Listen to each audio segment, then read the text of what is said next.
Welcome, welcome, welcome. Part of our continuing series where we talk to reporters, writers, editors, opinion editors, anyone who's able to think clearly about the topic of political polarization in America. And we want to bring those viewpoints directly to you, unedited and unaltered. With us today, it is our privilege to have Sourabh Gupta. Sourabh is he studies Asia Pacific economic regionalism, Asia Pacific international relations, international investment and rules, international trade and law, law of the sea, sovereignty related territory and boundary disputes in the Indo-Pacific, U.S.-China trade and technology competition. He's the head of the Trade and Technology Program and resident senior fellow at the Institute for China-America Studies in Washington, D.C. He is an Asia-Pacific international relations policy specialist with 2 decades of Washington, D.C.-based experience in think tank and political risk research and advisory capacity. His key area of expertise pertains to the intersection of international law, both international trade and investment law, and international maritime law with the international relations of the Asia-Pacific region.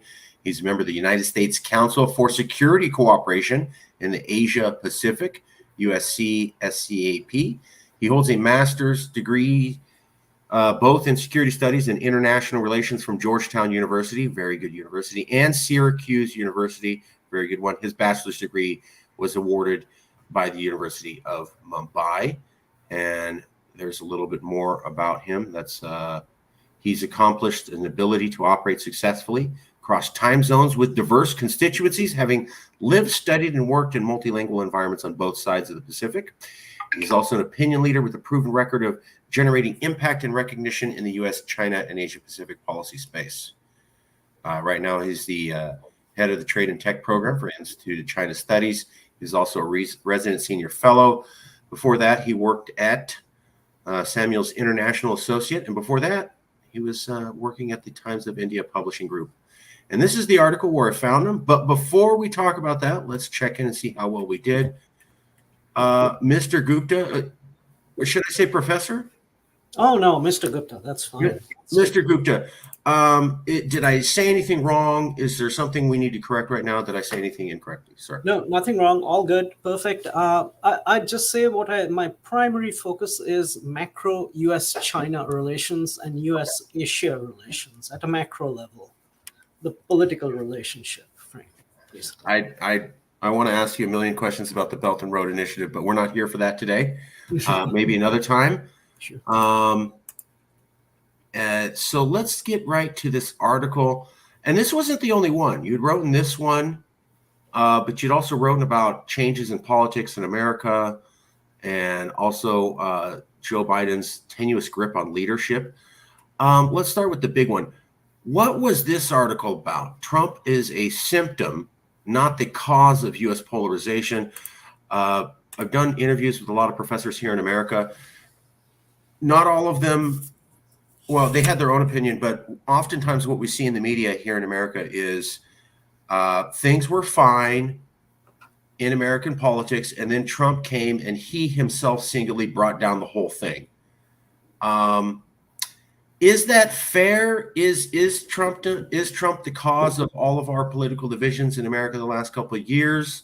Or is it, like you said, he's just a symptom and there's larger long-term problems and divisions that have been there, in your opinion, sir? My opinion is the latter view. There are larger symptoms out here at play, as a result of which Trump is a flamboyant character. So he has been in the public eye since the 1980s. So it became easier for him to kind of step up onto the political stage when that opportunity arose. But one has to think back also at people like Pat Buchanan in the early 1990s.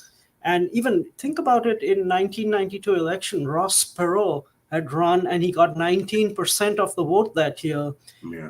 And my main point out here is what I would like to get across is that the Republican Party that Reagan created, that party is in a way, the various interest groups within have been crumbling. And part of it has been crumbling is because America has been exposed to these tides of globalization and digitization. It has succeeded on many fronts in many important ways in this challenge, but there are a lot of people in America who've been left behind in this challenge, and the trickle down that some people, that some of Reagan's opponents had talked about, was indeed a case of trickle down which never quite did trickle down. And therefore there are large constituencies within the Republican Party who have themselves turned on that Reaganist consensus, and Trump has effectively turned out to be a leader of that consensus. And but he is not a he we have had Trumpian characters basically in the last 20, 25 years, but his moment has come because that consensus is now more or less shattered. And that was not shattered in the 1990s. One must give, I mean, credit to Trump also to some extent. Think about it. This is the man who put the Bush and the Clinton dynasties to bed. So he's not just an interloper who's come out of nowhere. I mean, whatever one thinks of the man, he has a couple of real political accomplishments he can show to, and he has a man who has been opportunistic, but he has come at a moment which has been favorable to him, and therefore he is who he is, and his flamboyance takes it to the next level in terms of make his electability and saleability. So we can get down a little more later. I don't want to talk at length, just right away from the from Sure, the sure. We'll come back with some more questions. Yes. I think that's great, though. You're saying that there were already other Trumpian characters going back at not forever, but 20 years to maybe 25 years to the 1990s. He's not the only one that's been like this. He's just the best version of them, Yes, I guess, yes. of this evolution. Okay. Let's get into a little bit more before we drill down into questions. Socio-political paranoia and division will remain a standout feature of U.S. politics in 2024 and beyond. Even without a demagogue like Trump, American politics will be highly charged and deeply partisan. With Trump in the fray, it will be downright ugly. What did you mean by that? I guess we're getting back to the same issue. Can't we just get rid of Trump and everything snaps back to place in America and works perfectly? Oh no, absolutely not. There will be somebody in his place who will come. In fact, I mean, Trump is not the epitome of that leader. I mean, there is a certain degree of lack of sophistication, or just his desire for vanity that actually, in a way, torpedoes him. There can be a more sophisticated version of Trump, just as flamboyant but more sophisticated, and that's if that might be the real moment of danger. But the point out here is that let's look at it from the Republican Party that Reagan had created. Let me get to that point, which I'm saying, and then I'll come to your other point in terms of bitter division and partisanship, which I had written about. Think of that Republican parties. It was essentially you had moderate internationalist Republicans, the ones who were fiscally prudent and socially tolerant. Unfortunately, that crowd is a minority, or really doesn't have much of a voice in the party per se. The other folks in the party of Reagan were basically, the Christian conservatives were there, the economic populists were there. Your average, when I talk of, I shouldn't characterize them as economic populists, but I'd characterize them your average median Republican voter.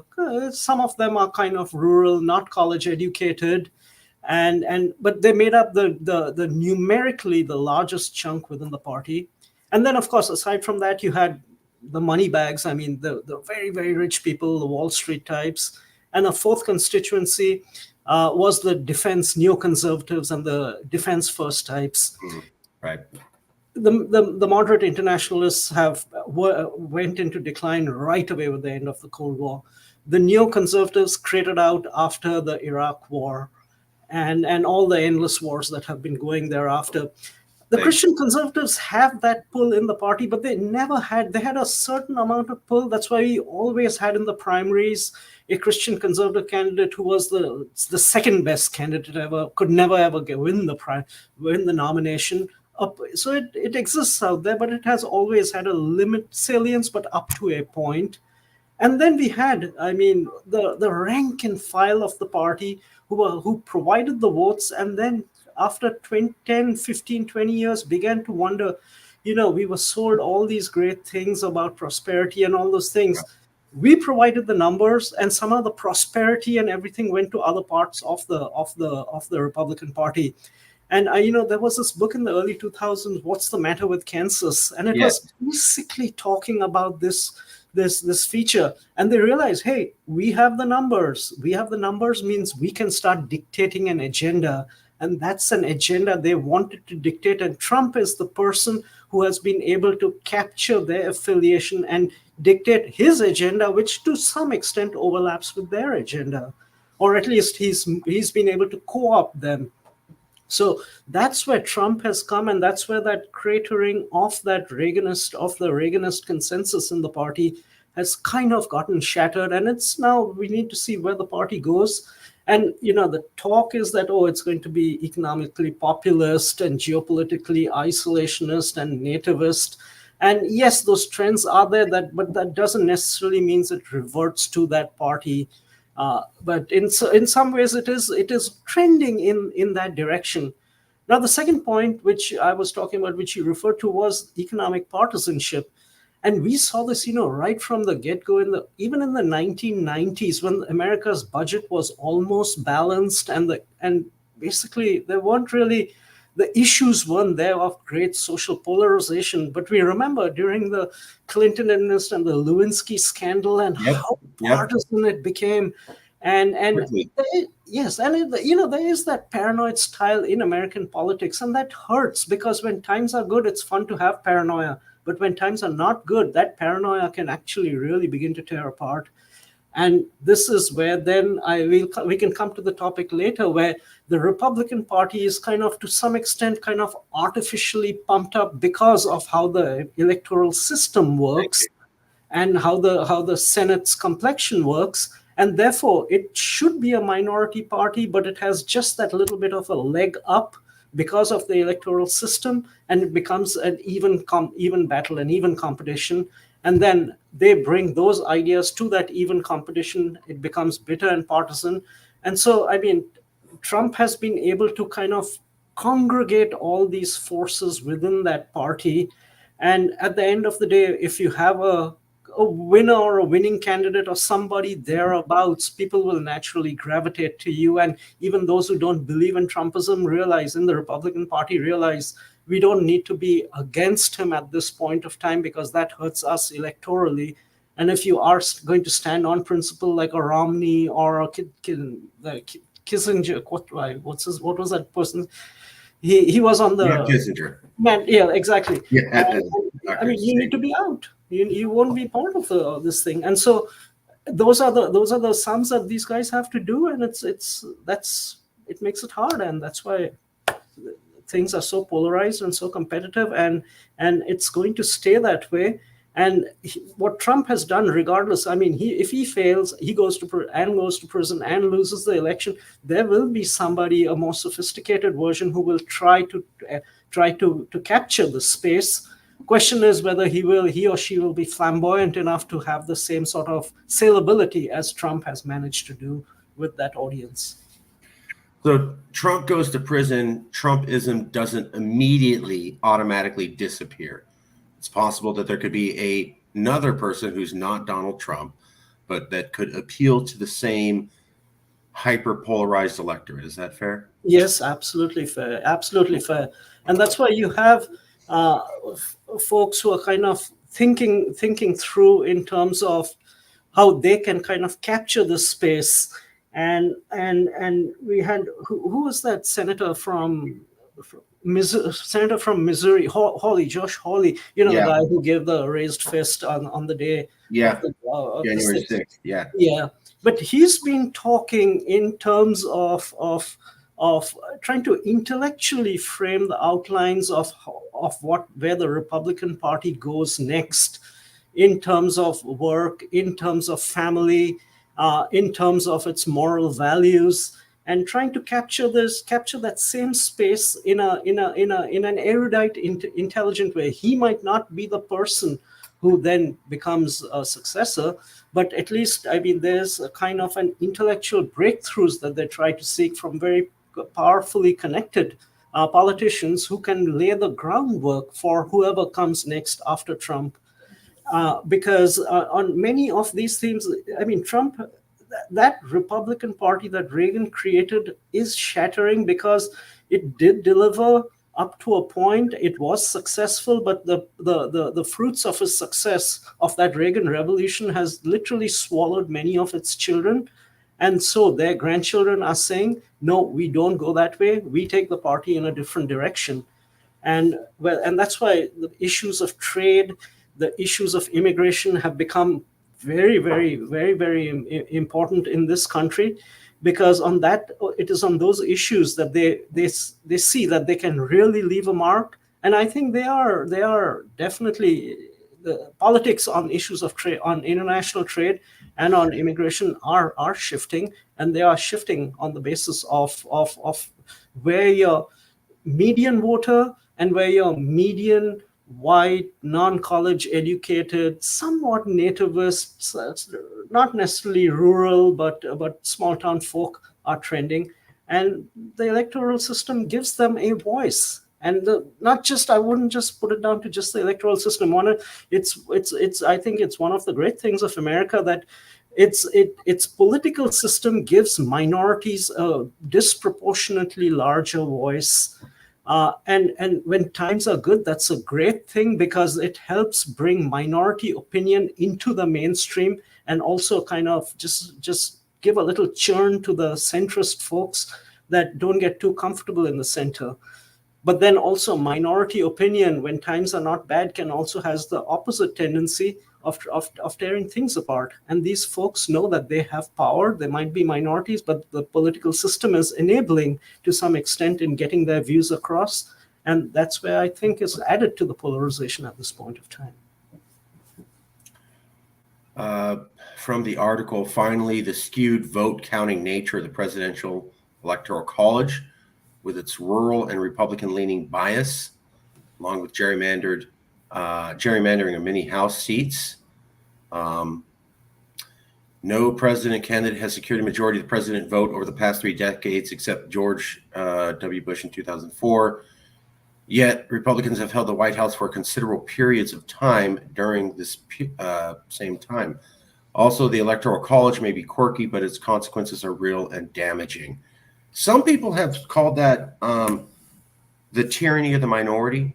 There was a professor out of USC, and what he was saying was that you can have a minority of the population, but who's technically a majority of states, and they will be able to determine the Senate, which has an impact determining who gets on the Supreme Court, and they'll be able to determine the presidency, and so they can push laws that a majority of the country doesn't want, because technically, according to the system, they have a majority of the states, although a minority of the overall population. How do you feel about that, sir? Yeah, that's exactly to a large extent where I have also gone in terms of my argument, and I more or less agree with that argument. I wouldn't necessarily say, in some respects, yes, the minority can actually bend the majority, and we see that like to a significant extent in the Supreme Court's complexion at this point of time. Let me step back here and make one point. I don't want to be a very majoritarian in this regard, and I am kind of I come from that kind of Burkean background. I'm talking about Burke 200 years back, right? You want change, you want reform, you want change, but you don't want to do it too hastily. You'd want to do it. Change is hard. You want to do it at a pace which the main body of the electorate, the main body of the citizenry can embrace. And therefore, there is a case to be made, like let's have change, but change less hastily. And so this the privileging of the minority to some extent helps kind of cushion change and allow that change to happen, because it makes the change, one has to the the process of change is not that easily done, because Right. there are supermajorities standing in the way of that. And when those supermajorities do topple, you know that change has been embraced by a very wide body of the citizenry, and that is good to some extent in kind of in for a society going forward. Because I mean, change can, I mean, it can tear societies apart also if it happens fast. And think, I mean, in America, everything happens in fairly dramatic ways, and it's to its enormous credit. I mean, which country takes this sort of number of immigrants, and can bring them in a generation or two, I mean, assimilate them, or to a larger extent assimilate them and make them Americans? I mean, it's fantastic in that regard. Nobody else does it. I mean, well, it's a real something that's very creditable. But the problem is, in this regard, is that those supermajorities that we're talking about are, I mean, real ultra supermajorities. Those barriers should not be as high. It does make a certain mockery of the fact that, when Trump loses by 7 million votes, and yet if just 50,000 votes had changed hands, 7 million is the popular difference. I mean, 155 million people voted. 7 million is the popular difference in terms of Biden and Trump. And yet if 50,000 votes had changed hands in certain places, Trump would have been president. Actually, to be absolutely clear, it's not. What would have happened is it would have been a split. It would be a split electoral college. It would be 269 electoral college. But then, with the complexion of the Supreme Court and Trump being who he is, he would have just sat in the Oval Office, and the Supreme Court would have found a way to kind of ensure that Trump would have had that would have continued to be out there. But so, yeah, fair. But even before Trump, we had the Supreme Court deciding George W. Bush was president. He did not win the popular vote. His cousin called the election before. His brother ran the state where they were disputing the election. I think 30,000 African-American voters disappeared from the roll. And the Supreme Court said, totally legal, he's president. So there was some hijinks. I like to remind people of that's not functional democracy. And that happened before anybody was thinking about Donald Trump. Yep. And let me add just one small point to that. And the small point to add to that was that there were justices, including some who are there on the Supreme Court today, who were always in favor of particular jurisprudential views, who did a complete somersault in terms of their own views to allow George Bush to get through. Exactly, which makes it look like it was rigged. I'm not saying that it was, but if you have a precedent, a long track record of particular judicial decision making, and then you radically depart from that for a unique historical event, it's highly suspicious. Yeah. A lot of Americans complain that they see democracies where the people vote and then they get what they want. And then here in America, we vote and the majority says we want this, and then they still don't get it. The presidential elections are one, but there were a lot of people here in California talking about Brett Kavanaugh being confirmed to the Supreme Court, Amy Coney Barrett being confirmed to the Supreme Court, and the Supreme Court being the most conservative it ever has been since the 1970s. And then overturning Roe v. Wade was massively unpopular. Mm-hmm. And people were pointing out, well, that's because tyranny of the minority. Small states run the Senate. That means they can confirm the Supreme Court. And then they run the Electoral College, which means here you go, perfect storm. So it wasn't just the presidency. It was the Supreme Court, and it was the overturning of what many Americans felt was established law. Yes. That was radically just almost to the, I mean, I'm not saying this was legally how it was done, but to the eye of the casual observer, it appeared to be flippantly done for politics. How do we tell Americans that system's democracy and you should still have faith in it when most of the world's democracies don't operate that way. Americans are not going to buy that. I mean, what they need to be told is the reforms that need to be made in the American democratic system to perfect democracy or to make it. Let me first say that America is a democracy. I just did an interview just yesterday, and this is with Chinese TV. And my first point was, when we talk about what is democracy, I said, let's, in this day and age, let's strip it down to the very bare basics. And the very bare basics is that you get to vote on regularized occasions. Sure. The people get to cast their ballot, Sure. and the selection is done on the basis of the popular vote. But I mean, of course, we know that's not exactly how it does play itself out. But to Americans, I think the point to be made is that the founding fathers may have been great, they were great, but just because they did things in a particular way at that point of time, that doesn't mean that's the way it must operate into perpetuity.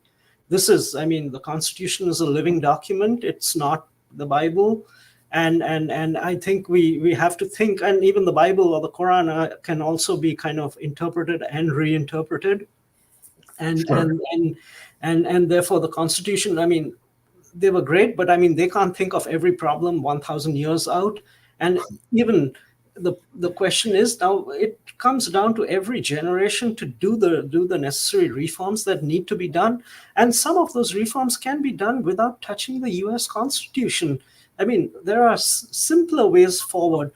One of the ways going forward is states themselves can kind of allocate the electoral college on the basis of the proportional vote. States have the right to do so. They could do so. I mean, more If states they choose to. Pardon me? If the individual states choose to do that. If the individual states choose to, that is one way to move progressively in that direction. Sure. With regard to the Senate, I mean, of course, it's the two senator business is not going to change. But what can be done is the threshold for filibusters and supermajorities in the Senate. There's no constitutional rule why it needs to be 60 to get it to beyond the filibuster. I mean, take it down. If they want to keep a filibuster, why not keep it to 55? Get it down, lower the threshold, or find ways around. So, I mean, those are some ways which can be done. Of course, there are other reforms that I talk about are a little bit more complicated in terms of, part of the reason in many other societies, both including developing countries, elections, the winner of the elections is the one where the elections are clean and accurate, Thank you. That's what I was getting at. Yeah, it seems convoluted here. It's very convoluted.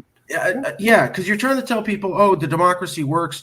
And in most countries, there's an election and they know who won that night. And here it takes days later. And yet we're supposed to be more technologically advanced than most of the world. And yet third world countries can count their votes in that night. It begets questions of people. Additionally, I hear what you're saying, but most of the world's democracies do not operate like American style winner take all, as I understand it. When America invaded Iraq and Afghanistan and established democracies there, we didn't even establish democracies like the ones we have here. We established parliamentary style. So most of the world has parliamentary style. They don't have winner take all.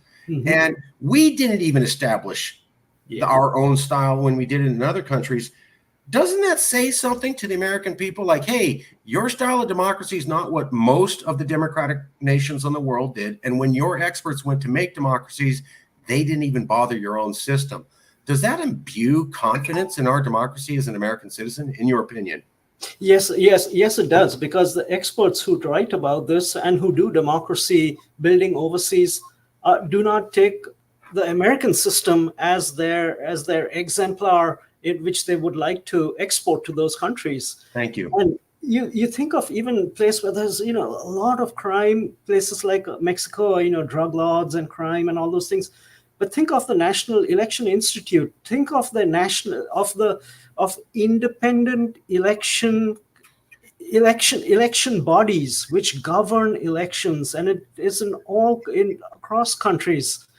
And these typically are at the federal or central level. they are typically the ones which have the greatest respect accorded to, and these are the ones which have which police elections in the United States, it's done at the state level. It's a mishmash, and therefore it depends on who the Secretary of State is and what his Right. proclivities Right. are.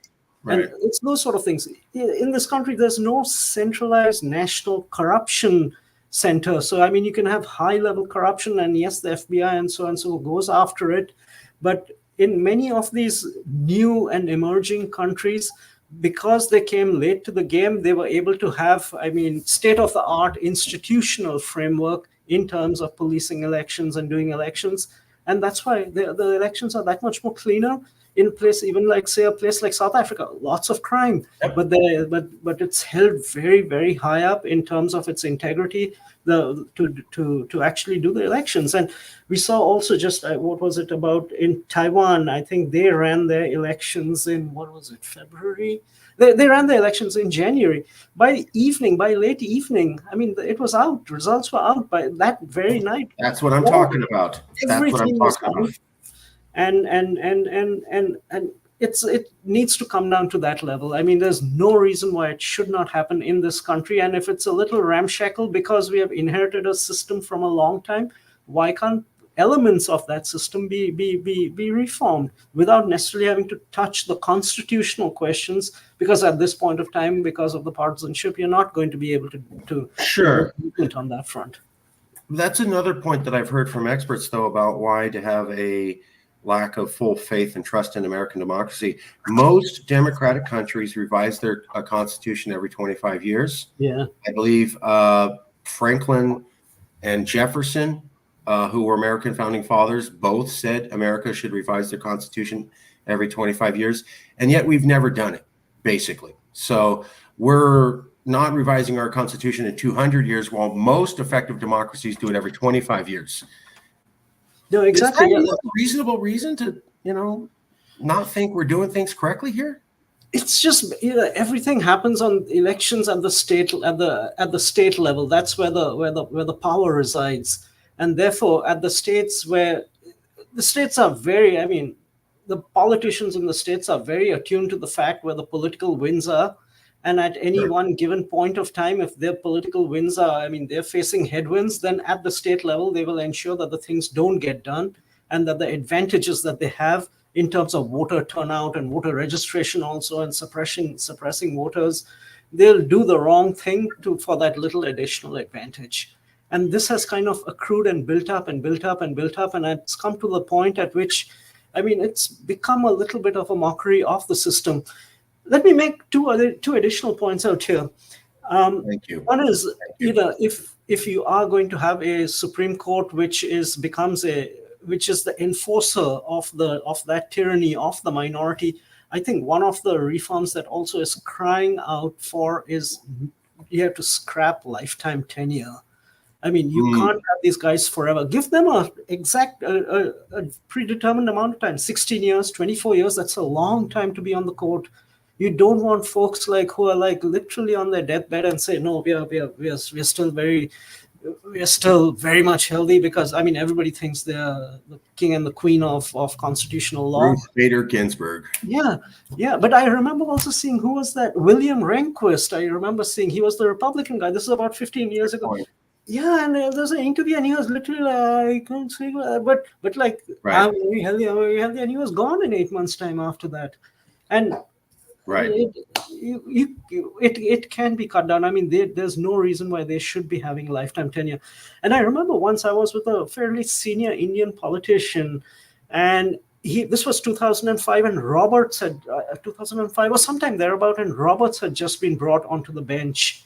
But I don't know how the system really works. And Bush nominated Roberts not just to the bench, and then he said, "Oh, and he's your Chief Justice of the Supreme Court." And I don't double take. How does that happen? Shouldn't that happen by seniority?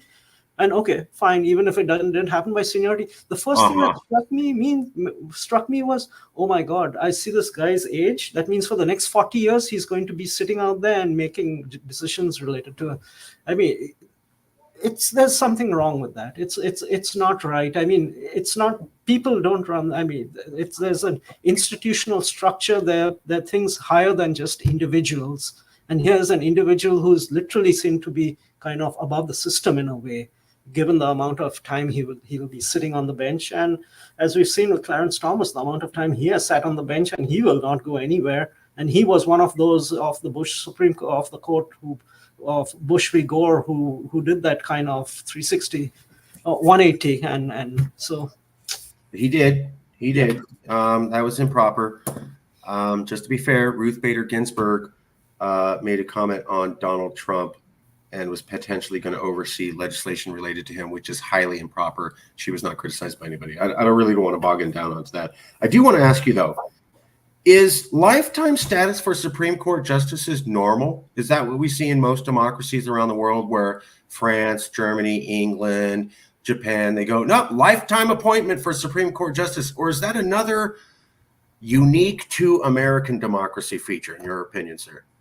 My opinion, it's unique to American democracy feature. I just don't know where this happens for, and in some democracies, I mean, particularly in Asia, I mean, the tenure is really short. It's like 3 years, 5 years, 7 years. It's like on the Supreme Court, you don't stay that long.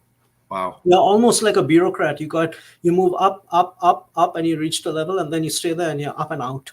And it's something like that. I can understand why you want to give longer terms, but lifetime tenure is just it just doesn't make sense. And I mean, of course, they then police themselves and not always policing themselves rightly. And Sure. they say, oh, we are a separate branch, and I mean that's a separate issue, and that causes additional frictions. But I mean, this is just not the norm in Western democracies or even democracies globally. And again, an area where it's for a simple, I mean, I shouldn't say simple, but an area where reform needs to happen, because, America is the best in so many things, and yet in its electoral system, it's clearly lagging. And so just let's be coming up to speed on this, and not being a superstar. Let's just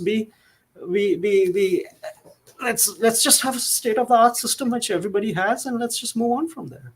I agree, but you would also agree that it's fair for an American to say, states have votes, not the population. That's different.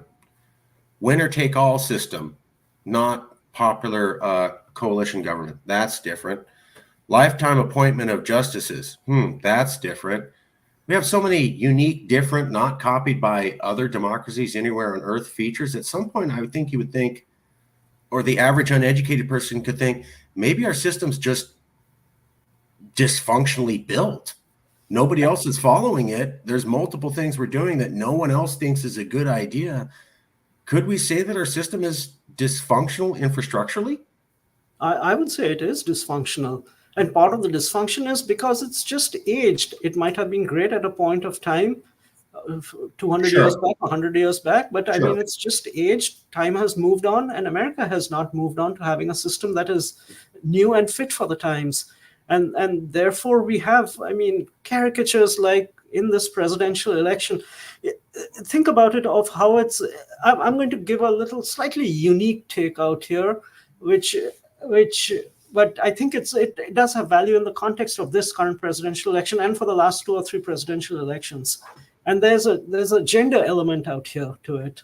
And the gender element, which is a part of the reason there's never been an American lady who's been president, never. You mean you're talking about the popular game where you pull the little sticks out? Well, I thought I heard you say Jenga. Jenga?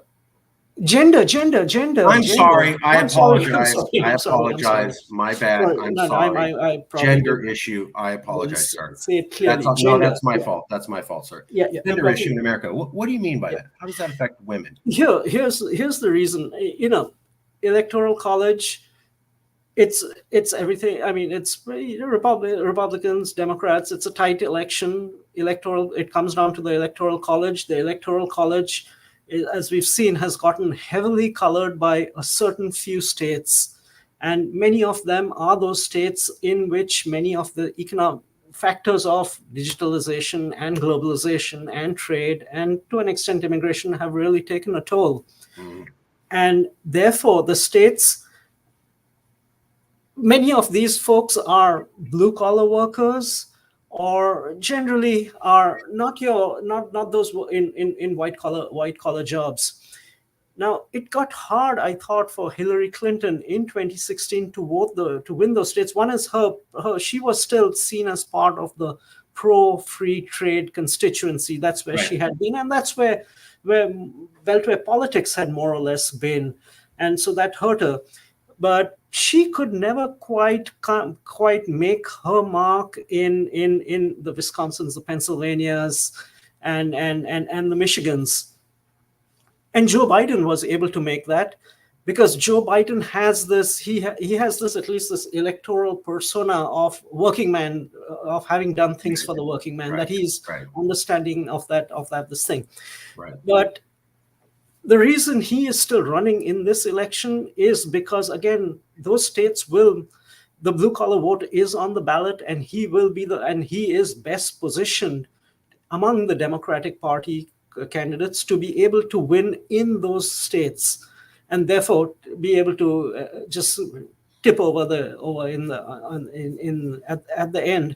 But this turns out to be, in my view, kind of a little turns out to be discriminative against women, because for whatever reason, for right or wrong, women in high positions, in high political positions in the United States, I think the impression that your average person has, the median voter, or at least the blue collar, say the white, non-college educated, Right. small town voter has, is that lady has never done one day's honest work with her hands.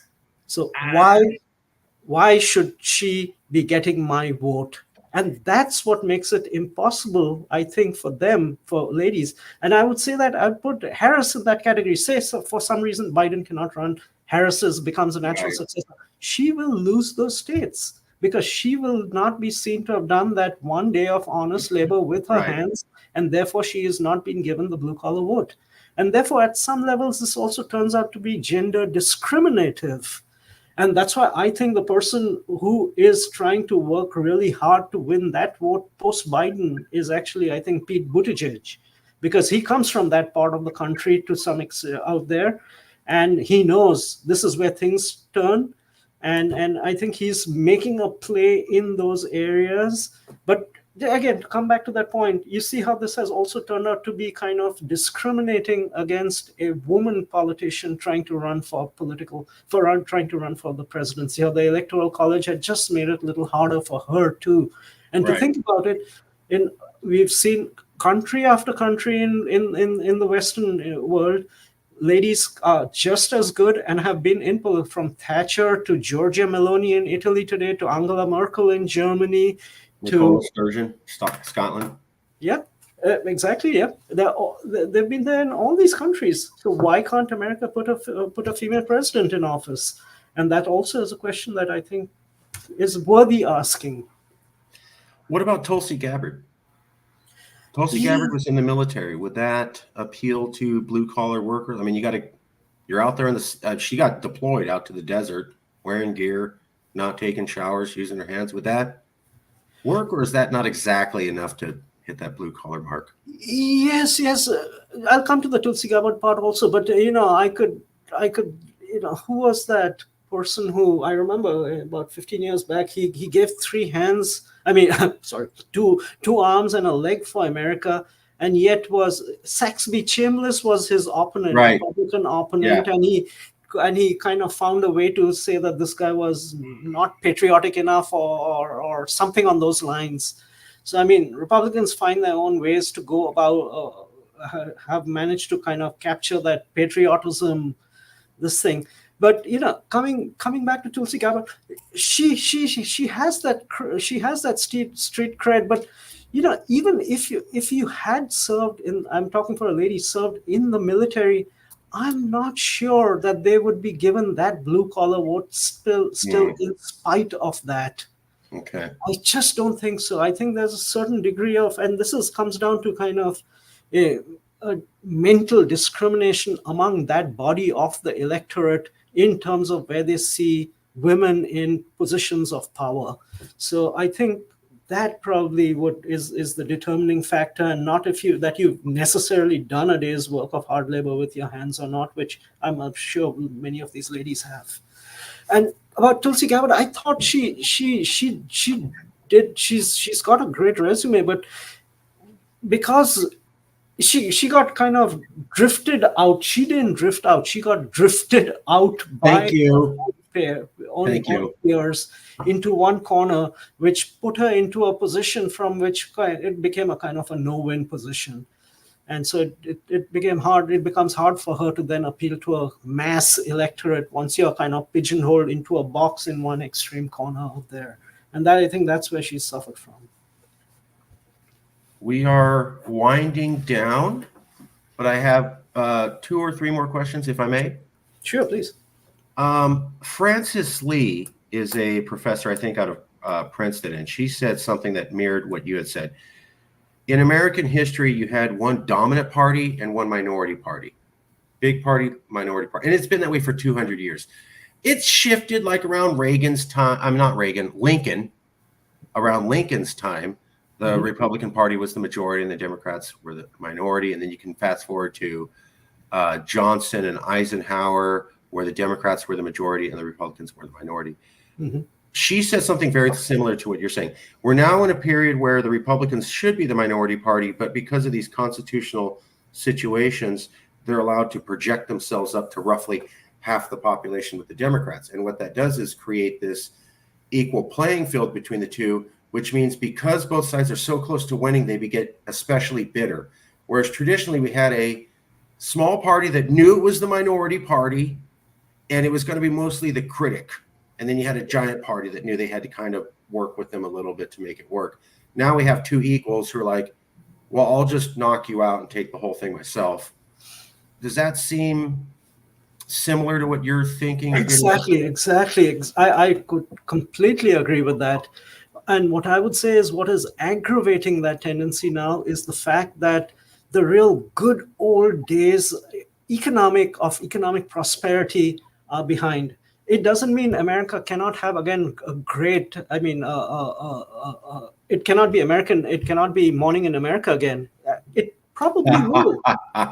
It probably will in 20, 25 years' time. But what we're seeing right now is that baby boom generation where there was, there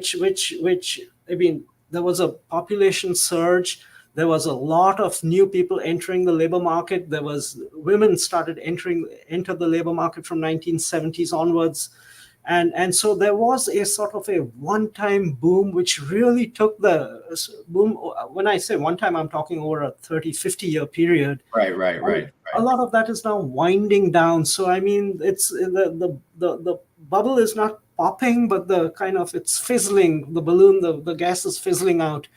And once we get beyond the process, I would say by the 2050s onwards, I mean, America's demographic profile will be different, its age structure will be different, and it might again be a more hungry, younger population, and which is a more inventive, stimulated. That's typically the fact that, I mean, younger populations tend to be a little bit more dynamic and this thing. And so what's happening is we're currently in this phase where we are having that kind of constructed artificial minority having equality with the majority party at a time when economic times are not good from a structural perspective and likely to get perhaps worse. Think about it. What we hear on the newspapers always are, we're not in a recession and we're booming and it's as good as it gets. And yes, it is as good as it gets in the context of that deflating balloon. That balloon is deflating. Okay, there it is. Yeah. It's just like being in a far greater extent in Japan. The same dynamic has played out where the balloon has deflated at a much, much greater, faster pace because of demographics and sometimes poor policy. But also during each business cycle, the economy was maximizing its growth, its potential capability. But because it was still fizzling away, at that point of time, it was creating haves and have-nots. And Japan has followed the same problem of inequality because of certain reforms that it has tried to institute, structural reforms, but were not really broad-based or pluralized. And America is suffering from some amount of that problem. What actually President Biden has done to that extent is actually very credit-worthy from the fact that he has been able to some extent, even in this fizzling balloon, been able to turn some of that narrative around and make the state become a player in the creation of prosperity. Reagan's thinking and the thinking in the Beltway had been, oh, just a tax cut, it will stimulate growth, it will have productivity, and yeah, there might be some budget deficits, but there'll be also growth and there'll be broad-based prosperity. And that worked initially, but I mean, each of these larger cycles sort of fizzle out on their own. And we saw during the Trump years that he had some major tax cuts, but they did not manifest themselves in any great investments in the country. I mean, there wasn't corporate investment levels were just kept going down and down. In fact, it did not invest. The tax cuts were the purpose of tax cuts, which is to stimulate investment, was not taking shape. And then Biden has flipped the script around and said, you know what? Government is going to do that through its tax credit subsidies, which it's doing in its Inflation Reduction Act and its Bipartisan Infrastructure Act. And this is very much like it had been in the 1930s with FDR, when he said, at some point of time when the private sector is kind of fizzles out and doesn't have, government needs to step in, and government can redraw and rewrite the narrative. And at a later point of time, private sector can pick up the slack thereafter and move forward. So we are seeing that happening to some extent, and I think it could have been a lot worse without many of the investments that are done. But we have to understand the macro framework is of a slowly fizzling balloon, at least for this generation, and all the partisanship is happening with the pie not growing at a shrinking pace, and that is making American politics so paranoid and so charged. And of course, then Trump comes in with his unique perspective. Right. I believe it was John Maynard Keynes who developed the theory of governments do spending. Exactly. Taxes are low. So just real quick, because I'm gonna ask you the last question. But you're saying we might be entering a period of 25 years without a good morning in America type economy as Reagan described. Is that correct? Yes, or at least 2 decades, I would say so. Wow. I think there's a lot of innovation happening, and that innovation is creating disruption, and that disruptions are being felt politically. And that innovation breeds the framework for, really dynamic growth at a later point of time. All these things we talk about in terms of AI and digitalization, et cetera. We see that all in these social media, et cetera, in these social networks and all. The day much of this AI is embodied in industrial applications is the day, everything will boom. There's huge potential. But that potential is still a little bit down the line. It's not immediate, but that fizzling balloon is happening, and so one especially as the baby boomers retire, the America has some important economic stagnation related fundamentals that it will need to cope with, and it's not going to be an easy process.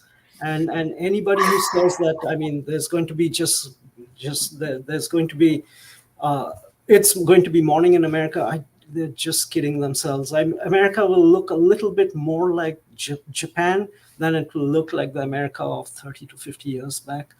But I think, this is a society which knows how to renew itself, and it is a dynamic society. And so, morning in America will come, but that morning is not coming anytime now. And it's unfortunately happening at a time when you're having folks like the demagogues playing on those tendencies and trying to instill fear that America is being overrun by basically the hordes.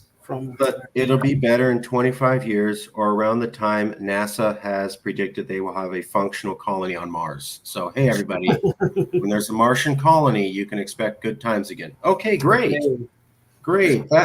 That's great news. I hope you found that this was a fair interview. I didn't put words in your mouth. Is there anyone at the Institute who might also be interested in an interview on political polarization? I love talking to people who are looking at this a little bit from the outside in. They're not coming from purely American perspective. I think you get some clarity looking from outside the snow globe, rather than being inside of it. Is there? You don't have to name anybody. I'll email you a copy of the recording later. But if Sure. you're willing, I would love to interview anybody else that studies American politics and has any informed opinion about this at all. I don't care what their background is, as long as it's informed. I want to get more outside perspectives because I understand totally. Yeah, because when you said Trump is not the cause, he's a symptom. I have felt that for a while, but I haven't seen many people publicly say that. And I go, that's exactly what's going on. And why is it that somebody who has more of a foreign background is seeing that when so many domestic analysts aren't? Yeah. And Trump has been saying many of these exact same things in the late 1980s and 1990s. How come he didn't find the traction then? And why did he find the traction now? Thank you. And put the Bush and the Clinton dynasties to bed. That's not a small deal. Why did he get that traction? It's not that, I mean, Trump is 77 years old. He's not 37 years old. So, I mean, he's not a new face. And so why now, I think, is an important point, which I think you've touched on correctly. He was around everybody before everybody, and now he's getting popular.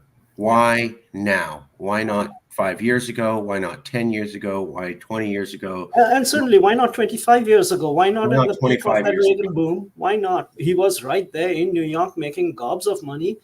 How come he couldn't translate that into political power at that point of time when his views, which were where he was fairly public with his views, were well known at that point of time? Why not? I think we're both alluding to the fact that it's the environment now that allows someone like Trump to rise to the position. It's not just he himself is a force of nature. Exactly. Well, we will end it there. Thank you, Mr. Gupta. I will email you shortly. Please think of any recommendations, and I want to say thank you for your time, sir. Sure. You're most welcome. Thanks. It was great to speak with you, Marcus. Okay. I'll talk to you soon. Take care. Bye. Bye. Okay.